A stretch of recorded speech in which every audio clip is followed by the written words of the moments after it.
A continuación vamos a estar iniciando el módulo 1, que es el módulo de electrostática, el tema de la primera prueba parcial, con algunas nociones fundamentales. La gran mayoría de ellas pues ya ustedes la conocen de su primaria y secundaria, pero de todas maneras pues no vamos a dar nada por asumido. Vamos a rápidamente revisar estos conceptos.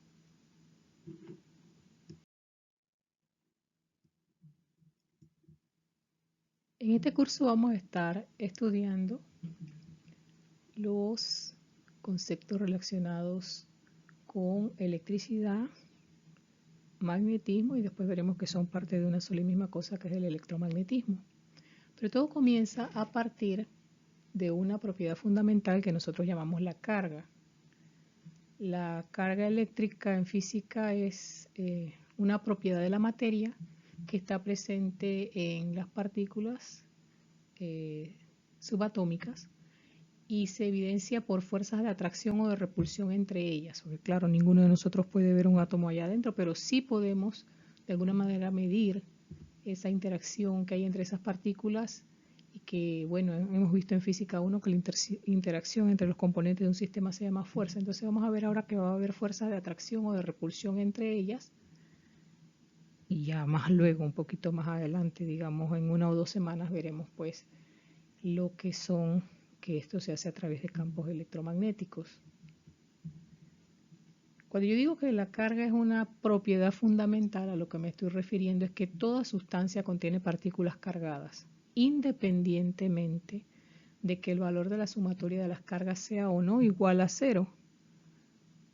Es decir, la carga eléctrica 0 no implica que no hay carga eléctrica, implica que simplemente la cantidad de cargas positivas y la cantidad de cargas negativas en el lugar donde estamos midiendo es igual. Es todo lo primero.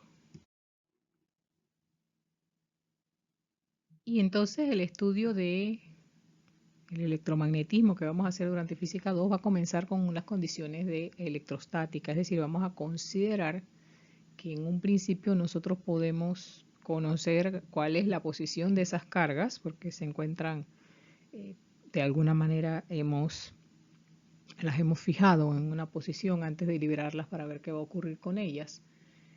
Y estas condiciones que nosotros llamamos electrostáticas, probablemente no sean las condiciones de la vida real, pero sí es una primera aproximación que nosotros necesitamos hacer para comprender los fenómenos, o por lo menos darle explicación, una primera explicación de los fenómenos. Y estos fenómenos con cargas no tienen que ver únicamente con sustancias inanimadas, también los sistemas vivientes. De hecho, por ejemplo, las neuronas o el sistema nervioso es un sistema que tiene que ver con cargas.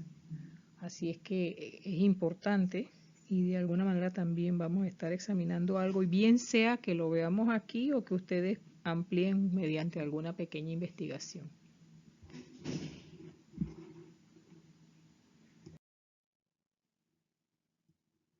Y antes de seguir, yo creo que es importante que tengamos claro que aunque por objetos de estudio nosotros dividimos todo esto en una física 1 y en una física 2, y entonces en física 1 hablábamos de los fenómenos que tenían que ver con la masa, y ahora en física 2 vamos a ver los fenómenos que tienen que ver con la carga, que no se nos ocurra que es que uno puede separar la carga de la masa. No es posible separar la carga de la masa que porta, ¿sí? Un transporte de masa implica un transporte de carga, ¿sí? Los portadores de carga en los átomos, es decir, en el dominio atómico, son los electrones y los protones.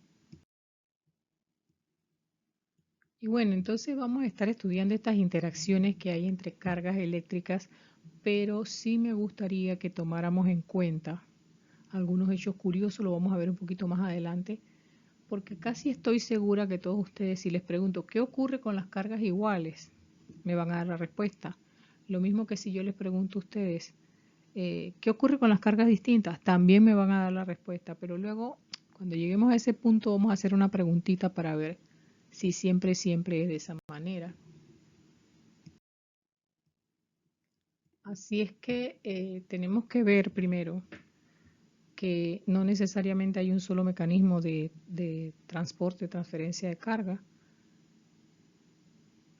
Por ejemplo, vamos a ver más adelante, quizás en la unidad 2, me parece, el módulo 2, vamos a estar viendo lo que es el transporte de carga en sólidos, el movimiento de carga en sólidos, y nosotros vamos a ver que el modelo que se utiliza considera pues que lo que se está moviendo son los electrones y no se mueve como podríamos pensar que se mueve el agua cuando entra por un tubo, ¿verdad? Sino que se está moviendo a unas posiciones totalmente aleatorias de vacantes o de espacios que haya en la red, es decir, en el espacio atómico que haya alguna vacante de electrón, entonces ellos se mueven así, no necesariamente va a ser en línea recta. Por eso nosotros vamos a tener el caso, por ejemplo, que nosotros decimos, por ejemplo, tenemos un electrón en un espacio libre, nosotros lo vemos que puede moverse a altísimas velocidades, casi del orden de la velocidad, de la rapidez de la luz. Pero si lo vemos en la red cristalina, vamos a estar hablando de rapideces de 10 a la menos 4 metros por segundo. O sea, esa diferencia tan marcada que se debe, bueno, se debe precisamente a que tiene que ocupar, oiga, tiene que ocupar espacios que no estén ocupados en ese momento por nadie más. Así es que va a estar jugando un poquito como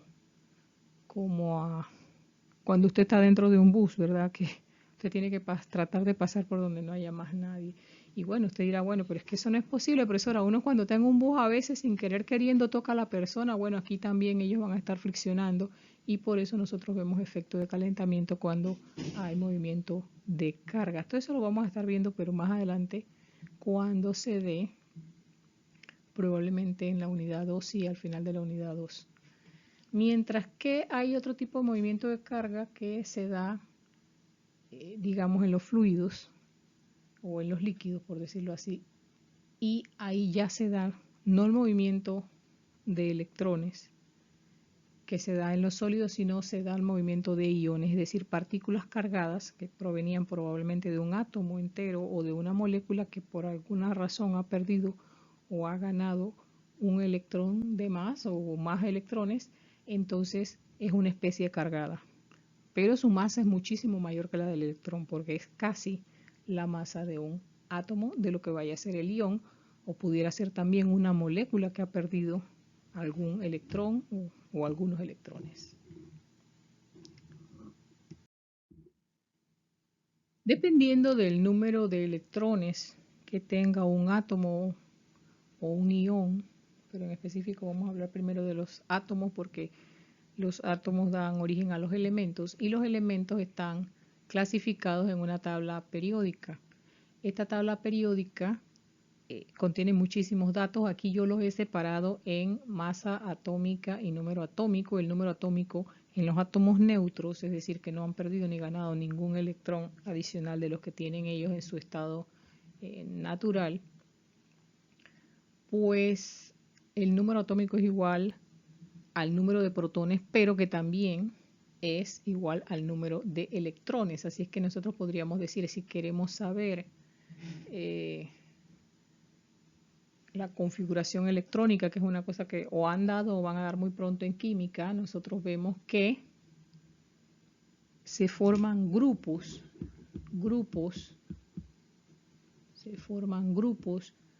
de elementos de acuerdo a la distribución de la última capa de electrones. Y entonces le da condición a los elementos que caen en la misma configuración del último electrón, perdón, sí, de la última capa de electrones, le da configuraciones parecidas. ¿Y por qué dice, profesora, pero está hablando de electrones y aquí me está poniendo la masa atómica? ¿Eso para qué? Bueno, porque les dije ya, ¿no?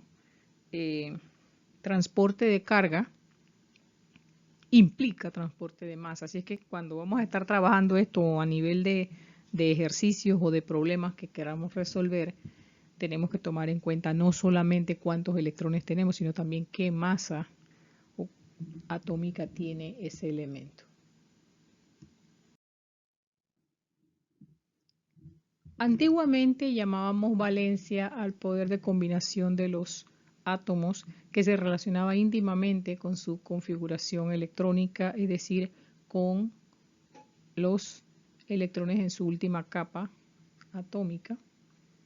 Ahora se le llama estado de oxidación.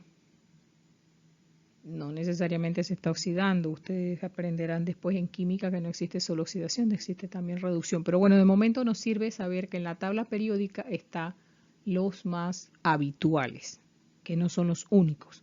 Por algunos procesos naturales o inducidos se podría tener otros estados de oxidación, pero nosotros lo que tiene que ver con la parte electrostática vamos a trabajar con el más usual y siempre va a ser el primero que aparezca en el listado. Fíjese aquí, por ejemplo, tenemos el cromo, tiene 2 números de combinación y nos habla incluso de otras cosas. Nos dice que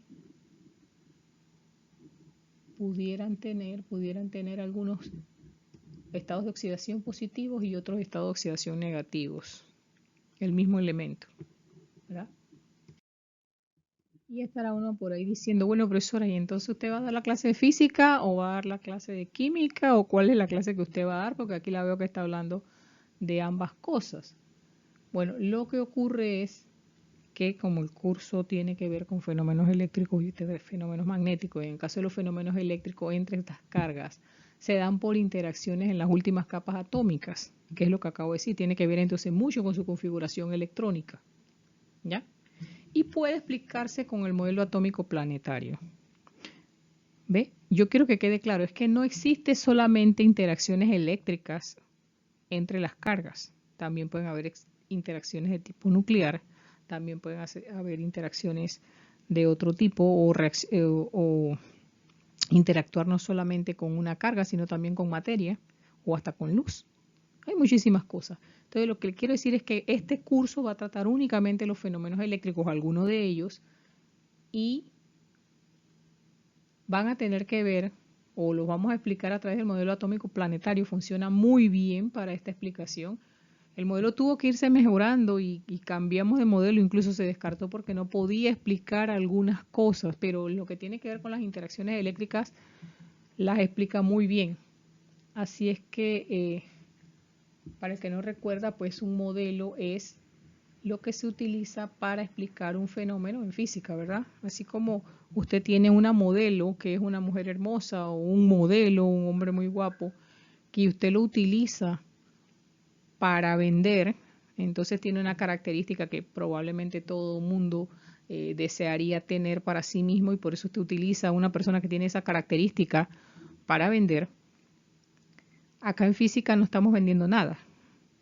Acá en física lo que queremos es explicar un fenómeno y entonces hay modelos que explican unos fenómenos y otros no. Y usted me dirá, bueno, ¿y cuál es la verdad?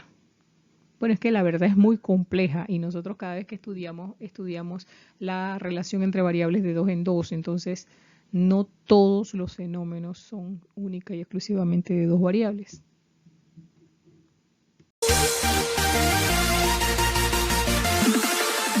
En el siglo V a.C., Leucipo afirmaba que la materia podía dividirse en pedazos cada vez más pequeños hasta llegar a un punto en que ya no podía dividirse más. Demócrito llamó a este pedazo átomo, que significa sin división o indivisible. El primer modelo atómico fue de Dalton en 1808, quien rescata las ideas de Leucipo y Demócrito, en el cual explica que el átomo es como una esfera sólida indivisible. Para el año de 1897, Thomson dijo que el átomo era una esfera la cual tenía una carga positiva y además tenía incrustados unas partículas llamadas electrones con carga negativa. Este modelo atómico también es llamado modelo de pudín de pasas. En 1911, Rutherford comprueba que el átomo no era una esfera, sino que se encontraba hueco, y en el centro se encontraba un núcleo con una carga positiva y los electrones con carga negativa se encontraban girando sobre el núcleo. A este modelo atómico se le llama también modelo modelo planetario. En 1913, Bohr concluye que en el núcleo del átomo se encuentran dos tipos de partículas, unas con carga positiva a las que llamó protones y otras sin carga a las que llamó neutrones, y alrededor de este núcleo se encontraban los electrones con carga negativa, los cuales están girando en órbitas circulares o niveles de energía bien definidos, y llamó electrones de valencia a los electrones que se encuentran en la última capa o nivel de energía, los cuales son los encargados de unirse con otros átomos y les proporcionan sus características particulares. En 1916,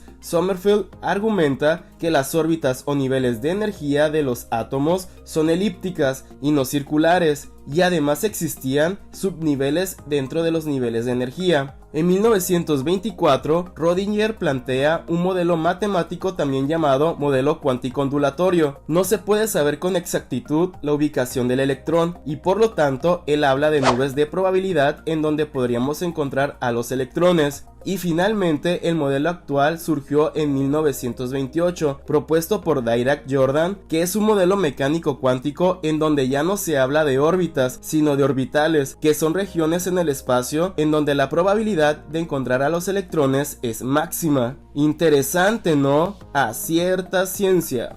Muchas gracias por ver el video, espero te haya sido de ayuda. Si te ha gustado, no olvides darle like, dejar tu comentario, compartirlo en todas tus redes sociales, suscribirte y activar la campana de notificaciones para no perderte ningún video.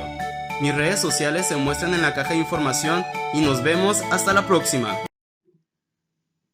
La carga eléctrica está cuantizada. ¿Qué quiere decir esto? Esto lo que quiere decir es que toda carga en cualquier sistema es múltiplo entero de una magnitud fundamental denominada carga elemental. Es decir, la carga viene en paquetitos. Es que cuánto me parece que es del latín, si no es del griego, una de las dos, cuánto significa paquete.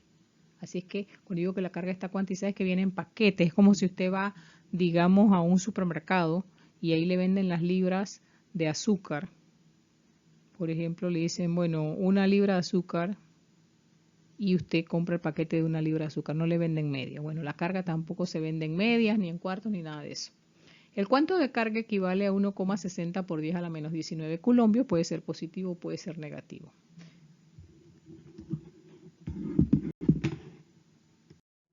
Otra de las propiedades de la carga eléctrica es la simetría. Hemos hablado de que los átomos y las moléculas son especies neutras, es decir, que su carga total es cero. Esto es así por la simetría de sus cargas, es decir, el total de cargas positivas corresponde con el total de las cargas negativas.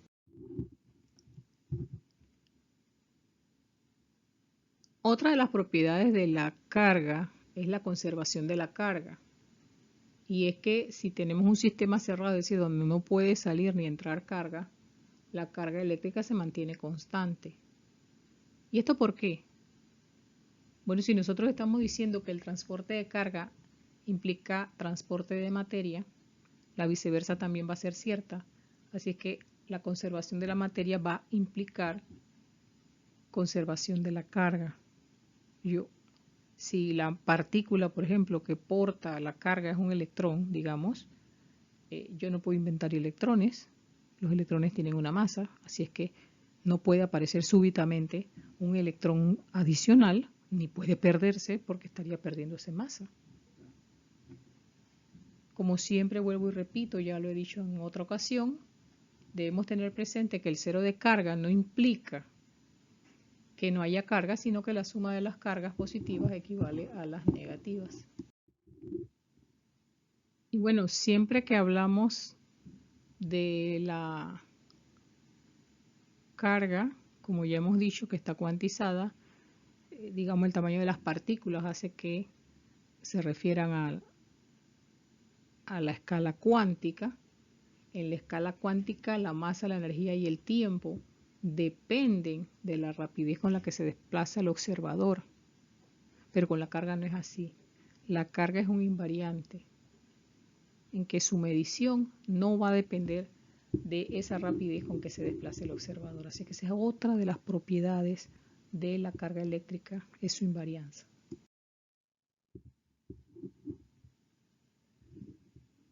Bueno, la primera pregunta que sugerí que les iba a hacer es qué pasaba con las cargas iguales y qué pasaba con las cargas de distintos signos cuando uno intentaba aproximarlas. Y bueno, ustedes estoy casi segura que dirán que lo saben desde primaria. No sé si les hayan hecho los experimentos o no, pero sé que lo saben, que las cargas de distintos signos se atraen y que las cargas de igual signo se repelen. Bueno, eso lo sabemos, pero ¿cómo se va a manifestar esto? Por ejemplo, si nosotros decíamos transporte de carga es igual a transporte de masa, entonces vamos a ver que esas masas, por pequeñitas que sean, van a moverse en virtud de esa interacción de que se atraen o se repelen, de que se reduzca la separación en el caso de que sean de distintos signos o de que aumente esa separación entre ellas del segundo caso. Entonces lo que vamos a ver ahora se llama la ley de Coulomb. La vamos a ver en distribuciones de carga discretas, es decir, distribuciones de carga que están suficientemente separadas como para que no influyan las dimensiones de las cargas en los cálculos que se van a hacer. Cuando sí influye, hablamos de distribuciones de carga continuas, pero sabemos en la vida real, que es lo que hemos visto hoy también, que la carga está cuantizada, así es que en realidad continuo no hay nada. Siempre viene en paquetitos, es decir, en números enteros múltiplos de la carga. Bueno, vamos para la siguiente unidad electrostática, el siguiente punto que tiene que ver con esto. Vamos al 1.1.2.